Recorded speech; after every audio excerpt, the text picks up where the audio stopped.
Necesitamos una reforma como en la época de Lutero, pero ahora es la Iglesia evangélica la que necesita ser reformada.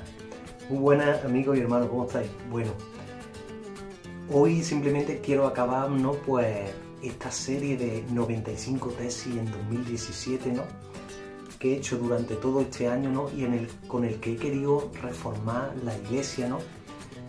Y poner mi granito de arena, ¿no? 500 años después en que Martín Lutero clavó 95 tesis criticando las indulgencias papales y tratando de reformar la Iglesia, ¿no? Hay un lema que me encanta, ¿no? Que no es mío, lo tomé prestado de por ahí, ¿no?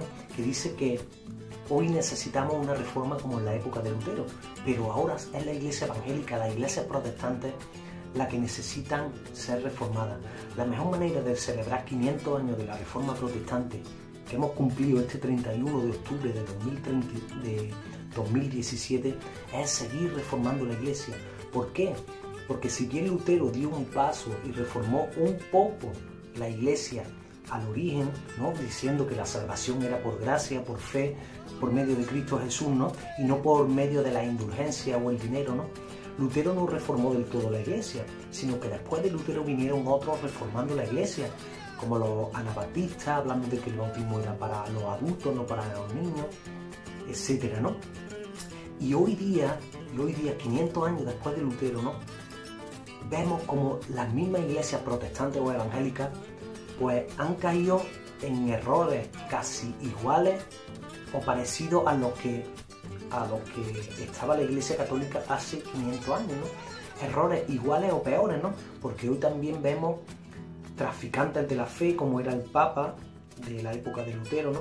Que vendía el perdón o el cielo a cambio de dinero. El Papa de hace 500 años decía que si tú pagabas un dinero, tú podías sacar del purgatorio a un familiar tuyo y que fuera al cielo, ¿no?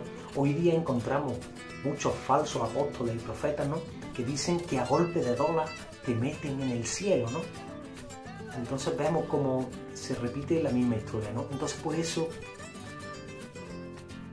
necesitamos una reforma como en la época de Lutero, pero hoy es la Iglesia evangélica la que necesita reformada. Hoy todavía siguen existiendo los mismos lobos que hace 500 años, que quieren hacer mercadería del pueblo de Dios, que quieren chuparle la sangre, sacarle el dinero, ¿no? Antes era el Papa, ahora son muchos falsos profetas y apóstoles que te dicen, da tu diezmo y Dios te va a bendecir, da tu diezmo o siembra y Dios te va a bendecir, ¿no? Pero el apóstol Pedro dice que el don de Dios no se compra con el sucio dinero. Dios, si nos quiere bendecir, nos bendice por gracia. Hay que dar, pero por medio de la ofrenda, no por medio del diezmo, y mucho menos engañar a la gente diciéndole que si no da el diezmo le roba a Dios, o que si da el diezmo es cuando Dios te va a bendecir. Dios nos bendice por pura gracia, no por el sucio dinero, ¿no? Entonces necesitamos una reforma como en la época de Lutero, pero ahora es la Iglesia evangélica la que necesita ser reformada, ¿no? Y bueno, para despedirme, ¿no? En este 2017, ¿no? Pues quería hacer un pequeño resumen de más o menos esas 95 tesis. No he hecho 95 tesis, ¿no? Pero quiero recordaros lo más importante, ¿no? Por ejemplo, os he hablado si se puede juzgar o no, ¿no? Hay gente que dice, no se puede juzgar, Jesús dijo, no juzguéis, no seréis juzgados. Pero eso está sacado fuera de contexto. Sí se puede juzgar y sí se debe juzgar. Los apóstoles, Juan Bautista y el mismo Jesús juzgaron a los falsos maestros, juzgaron la herejía.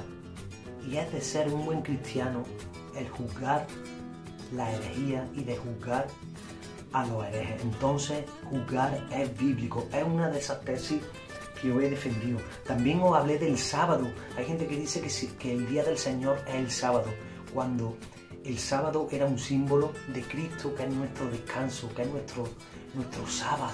El apóstol Pablo dice que nadie os perturbe con días de descanso o días de fiesta, ¿no?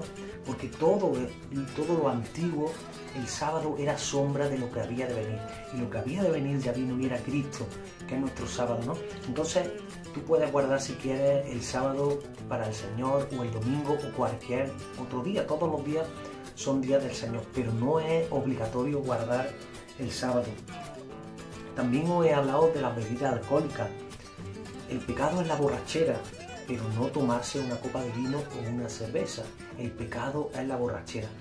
Y importante, si tú por tomarte un vino o una cerveza haces pecar a tu hermano, no lo hagas, ¿no?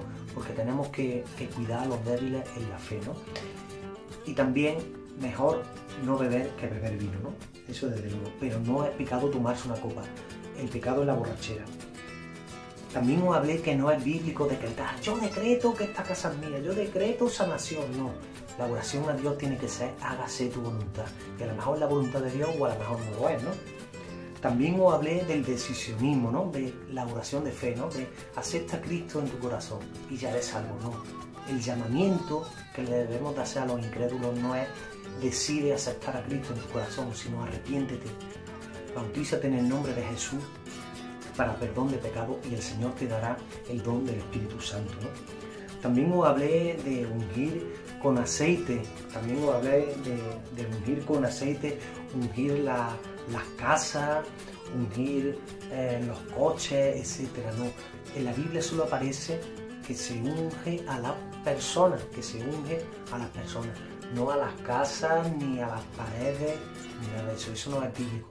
Lo único que aparece en la Biblia es que se ungiera a los enfermos en el nombre de Jesús y que se orara por ellos. El aceite no es mágico.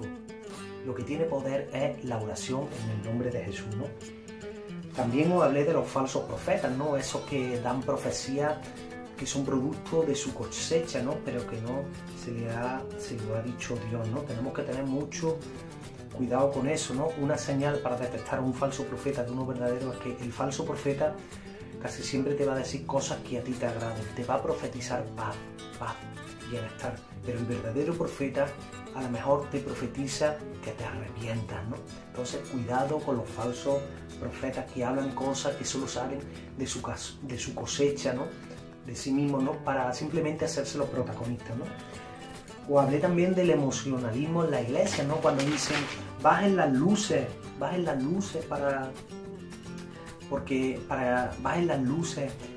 pongan música suave, ¿no? Para que sintamos la presencia del Espíritu Santo. El Espíritu Santo, que es Dios, que es Jesús como Espíritu, se hace presente, esté la música baja o la música sea suave. Jesús prometió, yo estaré con vosotros todos los días hasta el fin del mundo, y eso es independiente de que la música sea suave o la luz esté bajita, ¿no? También os hablé del pastorado femenino. La única vez que se habla en la Biblia del pastorado de una mujer pastora es de Raquel, y era pastora de ovejas. La mujer tiene valor para Dios, tiene valor para Pablo, pero en la Biblia no se habla ni se le permite a la mujer enseñar a la congregación, lo dice Pablo, inspirado por el Espíritu Santo. Entonces la mujer puede ser diaconisa, profeta, evangelista, maestra de otras mujeres, pero no puede ser pastora. Pero también os hablé del cuidado de nuestras mujeres. Hay mucho maltrato a las mujeres, y que una mujer no pueda ser pastora no significa que haya que maltratar a la mujer. El apóstol Pablo nos dice, inspirado por Dios, que amemos a nuestras mujeres como Cristo amó a su iglesia. Eso es dándolo todo. Pedro nos dice que las tratemos como vasos frágiles. Entonces hay que cuidar a nuestras mujeres, hay que amarlas como Cristo amó a su iglesia y no maltratarla, porque si maltrata a tu mujer, tus oraciones no pasan del techo, como dice el apóstol Pablo. También os hablé de los ungidos de Jehová. Hay gente que se piensa que el ungido de Jehová es solo tu pastor, pero todos tenemos la unción del Santo, todos somos ungidos de Jehová, como dice el apóstol Juan en sus cartas, dice, y todos tenéis la unción del Santo. Entonces tú también eres un ungido de Jehová. A lo mejor no tienes el ministerio de pastor, pero tú también eres un ungido de Jehová. También os hablé del amén. No podemos decir amén a todo lo que nos digan. Tenemos que escudriñar la Escritura como los de Berea. Pablo iba a predicarle a los judíos de la ciudad de Berea y ellos escudriñaban la Escritura para ver si lo que Pablo les decía era verdad. Entonces no digamos a todo amén, amén, porque a lo mejor desde el púlpito nos están predicando herejías y nosotros estamos diciendo amén a todo. Entonces escudriñar la Escritura para ver si lo que os dicen es verdad y no digamos a todo amén tan rápidamente, ¿no? También os hablé de la Navidad, ¿no? De la Navidad, de las tradiciones, de que el que quiera guardar estos días de la Navidad para el Señor no peca, y el que no lo quiera guardar tampoco peca. Fijaros, también os hablé de Caisiodoro de Reina, el que tradujo la Biblia por primera vez al castellano, a la lengua de Cervantes.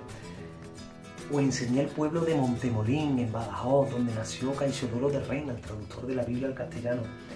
También os he llevado al monasterio donde Caisiodoro de Reina y Cipriano de Valera, los traductores de la Biblia al castellano, iniciaron la Reforma protestante. Desde este monasterio en Sevilla huyeron a Ginebra. También os llevé a Ginebra, estuve en Ginebra, os enseñé el muro de los reformadores, os hablé de Juan Calvino, de Miguel Servet, ¿no? Que rechazó la Trinidad y fue quemado en efigie, ¿no? Una estatua por la Iglesia Católica, fue quemado luego por Juan Calvino, por no creer en la Trinidad, por creer que Dios es uno solo, ¿no? Os llevé también a Wittenberg, donde Martín Lutero clavó con un martillo parecido a este sus 95 tesis. Os llevé a esa famosa puerta de Wittenberg, ¿no? También os he hablado de Martín Lutero, aquel reformador alemán, ¿no? Que gracias a él, ¿no? Pues celebramos este año 500 años de la Reforma protestante, ¿no? Os he hablado también del judaísmo mesiánico, ¿no? De que tengáis cuidado con el judaísmo mesiánico. Debemos de amar a Israel, debemos de bendecir al pueblo judío, debemos orar porque se conviertan al Mesías, que es Cristo Jesús, pero no debemos de sujetarnos a la ley, porque Pablo, cuando le escribió a los Gálatas, que habían caído en el mesianismo, ¿no? Les dice, vosotros corríais bien, ¿quién os engañó? ¿No sabéis que el que trata de guardar la ley de Moisés, de la gracia de Dios, ha caído? Entonces, ¿por qué? ¿Por qué le dice Pablo esto? Porque si tú tratas de justificarte por la ley de Moisés, circuncidándote, guardando el sábado, no comiendo cerdo, es como si tú despreciaras el sacrificio de Cristo, porque Cristo es el que te justifica, ¿no? Relacionado también con el judaísmo mesiánico, os hablé de esa disputa que hay, como cómo hay que llamarle al Mesías, Jesús o Yeshua, ¿no? Hay judíos mesiánicos que dicen que hay que llamarle Yeshua, ¿no? Pero os estuve hablando, ¿no? Que eso no afecta a la salvación. Si tú quieres llamar a Jesús, al Mesías, Yeshua, está bien, pero si quieres llamarlo Jesús, también está bien. ¿Por qué? Porque los apóstoles, el apóstol Pablo predicó en griego, y en griego no se dice Yeshua, sino Jesús, ¿no? Las cartas del apóstol Pablo, los evangelios también se escribieron en griego, a excepción del evangelio de Mateo, ¿no? Y ahí decía Jesús, ¿no? Y el nombre del Mesías sí se tradujo, dicen algunos que no se tradujo, pero sí se tradujo porque en el letrero de Jesús se puso en 3 idiomas, si no recuerdo mal, el nombre del Mesías. Yeshua y Jesús y Jesús en latín, ¿no? Entonces sí se traducían los nombres. Y da igual que tú digas Jesús o Yeshua, lo importante es que tú sepas quién es Jesús, que es el Padre Eterno hecho hombre, que murió por tus pecados, y lo importante es que te arrepientas y que lo sigas. Eso es lo que salva, no que tú pronuncies Yeshua o Jesús, ¿no? Os hablé también de que las imágenes no son pecados. Hay gente que piensa que las imágenes son pecados. Lo que es pecado es adorar a una imagen. ¿Por qué? ¿En qué me basaba yo en decir esto? Pues fijaros, en el Antiguo Testamento vemos cómo el mismo Dios, el mismo Señor, nos mandó a Moisés que en las cortinas del tabernáculo o del templo, ¿no? Pues se grabaran leones y animales, ¿no? Y vemos que sobre el arca de la alianza había 2 ángeles, 2 querubines. También vimos que el mismo Señor mandó construir una serpiente de bronce. Entonces no son pecados las imágenes, pero cuando empezaron a adorar aquella imagen de bronce, aquella serpiente de bronce, entonces sí las imágenes se convirtieron en pecado. Aquello se convirtió en idolatría, ¿no? Entonces también os hablé de que las imágenes en sí no son pecados, pero adorarlas sí es un pecado. Entonces hay esa pequeña diferencia, ¿no? Os hablé también de los tatuajes y de los piercing. En Levítico 19 me parece es donde dice que no te rasgarás por los muertos, ¿no? Pero nosotros ya no vivimos en esa ley, nosotros ya no vivimos en la ley del Antiguo Testamento. Y lo que yo dije, si es pecado tatuarse, también es pecado que el hombre se afeite o que el hombre use ropa de doble tejido. Porque en ese mismo capítulo de Levítico 19 vemos como si bien Dios manda que no te tatúes, también manda que el hombre no se afeite o que no use ropa de doble tejido, cosa que sí hacen la mayoría de los cristianos. Ellos te dicen no te tatúes, pero ellos se afeitan y ellos usan ropa de doble tejido. Entonces, ni es pecado afeitarse ya, ni es pecado usar ropa de doble tejido, ni es pecado tatuarse, porque ya no vivimos bajo la ley de Moisés. También os hablé de los deuterocanónicos, que son unos libros, que son 7 libros que los judíos quitaron en el año 90 después de Cristo. Los judíos se reunieron en Jamnia, judíos que habían rechazado que Jesús era el Mesías, y rechazaron estos 7 libros, ¿no?, llamados después deuterocanónicos. Estos 7 libros, os conté que habían sido leídos y creídos como inspirados por Dios por gran parte del judaísmo de hace 2000 años, sobre todo por los judíos de la diáspora, y la iglesia primitiva y los apóstoles creyeron que estos 7 libros, Tobías, Judith, Primera, Segunda de Macabeo, etcétera, eran inspirados de Dios, lo creyó la iglesia primitiva. También os hablé de María, la Madre de Dios. Muchos evangélicos tratan a María de una manera despectiva, ¿no? Pero debemos de leer la Escritura y leer lo que dice la Escritura de María. Y María es la Madre de Dios. Cuando María visita a Elizabeth, le dice Elizabeth, inspirada por el Espíritu Santo, le dice: ¿quién soy yo para que la madre de mi Señor o la madre de mi Dios venga a mí? Por tanto, María es la madre de Dios, es la más bendita entre todas las mujeres. A María no se le reza, no se le ora, solo se le ora a Dios, pero debemos de respetarla, debemos de honrarla, debemos de recordarla como a los grandes héroes de la fe, ¿no? También os hablé de las denominaciones. Yo soy de Asamblea de Dios, yo soy de la Pentecostal Unida, yo soy de los Bautistas. La iglesia primitiva jamás existieron las denominaciones, se llamaban cristianos y punto, cristianos o los del camino les llamaban. Pero eso de las denominaciones no es bíblica, debemos de llamarnos cristianos porque solo Cristo fue el que murió por nuestros pecados. De hecho, Martín Lutero dijo: os pido que no toméis mi nombre, que no os llaméis luteranos, porque yo solo soy un vil saco de basura o algo así, dice. Tomad el nombre de Cristo, que fue el que murió por vosotros, ¿no? También os hablé de que vosotros sois templo del Espíritu Santo. Hay todavía muchos evangélicos que dicen: voy al templo. Ya no existe un templo de piedra, El apóstol Pablo dice que tú eres templo del Espíritu Santo, que la iglesia es el templo de Dios, hecho por piedras vivas. Entonces ya dejemos de llamar al local donde se reúne la iglesia templo. El templo eres tú y soy yo, que es donde habita Dios, ¿no? También os hablé de la falda y el pantalón. Hay denominaciones cristianas que dicen que la mujer debe de llevar siempre falda, porque si no peca. El apóstol Pablo lo que dice es que la mujer vista con decoro, sin ser escandalosa. Pero nadie dice de la falda o pantalón, sino que no sea escandalosa. Y una mujer puede llevar un pantalón femenino sin llamar la atención, sin ir escandalosa, etc. Hay gente que se basa en un versículo de Deuteronomio donde dice que la mujer no vestirá ropa de varón y el hombre ropa de mujer, ¿no? Entonces ellos dicen eso, ellos se basan en eso, ¿no?, para decir que la mujer no puede vestir pantalón porque el pantalón es una ropa de varón, pero hoy ya existen pantalones femeninos, entonces no es pecado. Y cuando se escribió esto hace 3000 años en el Deuteronomio, ¿no?, tanto el hombre como las mujeres llevaban túnicas y lo único que se diferenciaban eran por colores, ¿no? De la misma manera que hace 3000 años existían túnicas para hombre y para mujer, hoy existen pantalón femenino y masculino. Por lo tanto, no es pecado que una mujer vista pantalón. También os hablé del desorden en la iglesia. Cuando vas sobre todo a iglesias pentecostales y ves a la gente gritando pegando voces, todos hablando lengua a la vez, ¿no? Pero el apóstol Pablo dice, no prohibáis hablar en lengua, pero hágase todo decentemente y con orden. Entonces, no es pecado hablar en lengua. El apóstol Pablo no lo prohíbe, pero que se haga todo decentemente y con orden.